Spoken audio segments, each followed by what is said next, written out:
G'day, my name's Chris. Welcome back to the shed. Welcome back to Flat Tank Journey. Or if I was more precise, welcome to a different shed. This is another workshop I have at another place. And I come here a bit and get a bit of work done and do some different things. Got a couple of different projects here. Bought the tank off the Torpedo with me. And that's one of the things that today's video is about. I learnt the hard way about lining tanks and doing the right thing by them to start with, rather than getting paint and chrome and all sorts of things done on them and then find out there's a hole.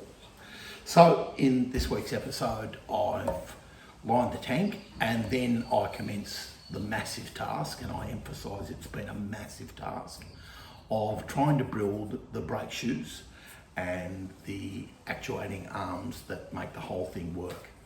I'm making pretty good progress. It is a little bit tiresome, and you know, the video's a little bit long and it feels like maybe not much got done when you see the end of it. But in fact, there's hours and hours and hours of work and scratching of my private parts to get it done. Anyway, like, comment, subscribe, enjoy, whatever, it's all good. Cheers. Here's my red, white and blue rust remover kit and tank liner kit. First thing to do is to dissolve the rust remover in 4.5 litres of water and then put it into the tank. You need to coat each side of the tank or let the rust remover do its work. So you need to set it on each side for 2 hours. Could take up to 10 or 12 hours. And then you let the rust remover settle on the flat or the bottom of the tank overnight. And then we'll do the next part of it. Let's get into it. I took the tank off the bike, the caps are off, and in the bottom I have just put a bit of Teflon tape on a 3/8 bolt and wound it in. Now I am optimistic that there's no leaks, but we're just about to find out. I'm going to dissolve the rust remover in the 4.5 litres of water, and then I'm going to pour it into the tank and see what happens. Finally, a nice bright sunny day here in Kayak. I've put the rust remover in the tank and I've got it sitting up on top of my recycling bin, and I've got it sitting on an old pair of work pants looking for leaks. Currently there's none, or I don't think there's any, but now I need to leave it for periods of 2 hours while we rotate it around and get all the rust out. We'll see how it goes. Maybe it'll go well, maybe it won't go well, not sure. It was dry as inside, so you know, but you can feel some crusty residue when you put your hand in. So yeah, a little bit of crap in there. So let's hope that the rust remover starts to do its job and everything starts to go well. Time for me to crack on and line this tank.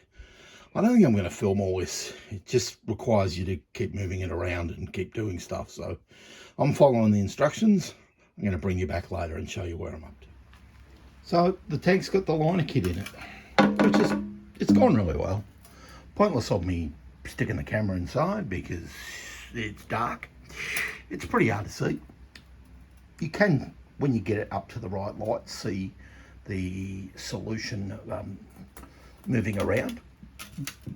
I did put some spare caps on it and a rag in the oil pump hole just over there, and I've had it upside down and back to front and inside out, and now I'm just going to wait the hour and keep rotating it every so often, and once it's got a skin on it, I will take the drain plug out.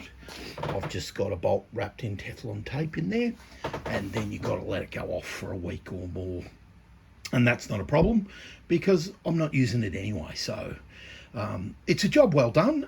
Very messy, sort of awkward job, but you know, I have been caught, sadly. The first bike I did, I assumed everything was good, got the tank chromed, got it painted, got it striped, had a pinhole leak in it. Now I got away with it because I put a liner kit in later, but it was very stressful and very aggravating, and I learnt a really valuable lesson. So clean it out, test it, it didn't leak, and then put a liner kit in it anyway, because if there's any crud in the tank, it just comes through into the tiny carby and you end up with a mess. So liner kit's done, all good. Well, I've had a look at a diagram that someone sent me and then a CAD drawing that someone sent me, and I've made a little template of what I think these brake material actuating arms look like. Then a little spring loop there, centre hole here and a hole there, and I need a pair of these, and then I think I need to offset them somehow. I'm not really sure how, but I'm going to try and cut one out of steel. In fact, I'm going to try and cut two out of steel, but they could be a water jet job or a laser cut. We'll see. Well, I think you can see me. Stacks of cutting and grinding. I was trying to make the cardboard template. I'll bring you a bit closer and turn that into the two brake arms. So I got there. Actually wasn't as hard as I thought. And so at this stage, I've made two that are exactly the same. And they're inverted against one another. And I've written spring, so that's where the return spring is, that pulls both of these away from, that pulls both of those away from the wheel, and this is the rod side. Now, if that's the bottom, this one needs to be cut to 2.5 inches, not 4.5. And I assume the rod can be cut as well. Not really sure. I need to do a little bit more research, but you know what? Yeah, they're about right. They're certainly too long, I think, but they've come up okay. I think they're meant to be offset against one another so that the brake blocks will run in line.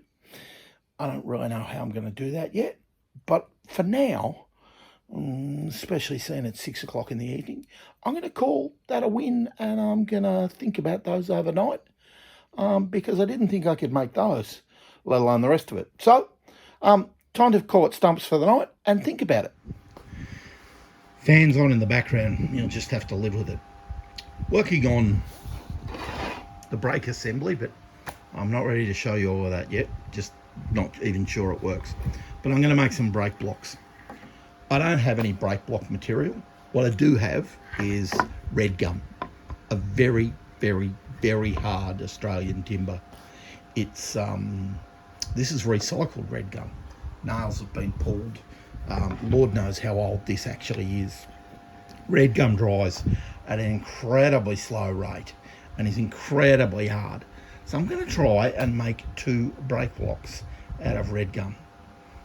I'm not chasing genuine brake block material because this is a ride once, twice, 3 times a year bike.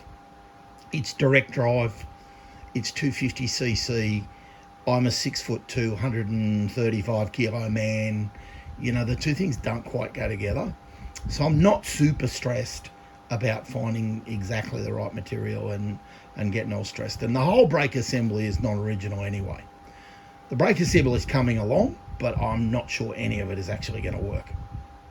This is kind of the brake assembly, as it might go in the bike. The red lines are where I'm going to shorten the assembly and attach the brake blocks. I'm hoping that if I put brake block on this side and that side, meaning that side, and then true the 2 up down the centre of the pulley, I won't need to try and offset these and get them to twist and bend, because I just don't know how I'll do that. I do have 2 thrust washers and 2 washers in the middle that give you almost exactly a 22mm gap, which is bizarre, which is the width of the belts, which is the width of the brake blocks, and the whole thing kind of makes sense. So I'm going to play with that and see if I can get it to work. It's been a bit of a slugfest. But I think I'm winning. In theory, I've got two actuating arms, bottom. Bottom arm operates the top, and the top arm operates the bottom. I've gone with a 3.5 inch red gum block on the top and a 2.5 inch red gum block on the bottom. And in theory it works. I've got to work out a way to mount it to the frame. I've got to make sure it clears the rim and the tyre on the back, and it's really close. I'll stand up, give you a look. It does clear, but only just. I think I'll actually just halve that nut again. That nut's been halved, and weld when I'm ready. It'll all come out.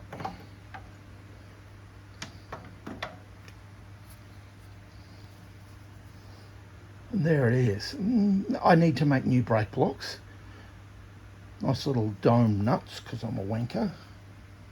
And then to get it to clear, I carved out half of the bottom of the back, half of the back of the bottom shoe.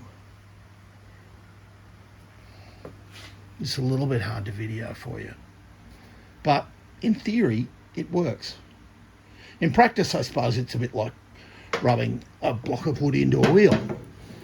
It won't be great, but you know, it's kind of right.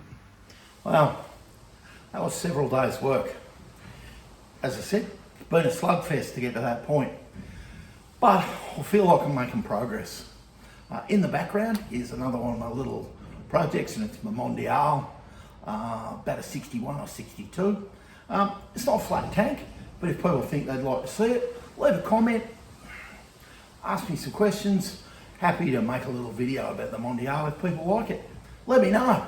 Anyway, thanks for joining me. Like, comment, subscribe, share the videos with your mates if you want, and if you don't want, that's all good too.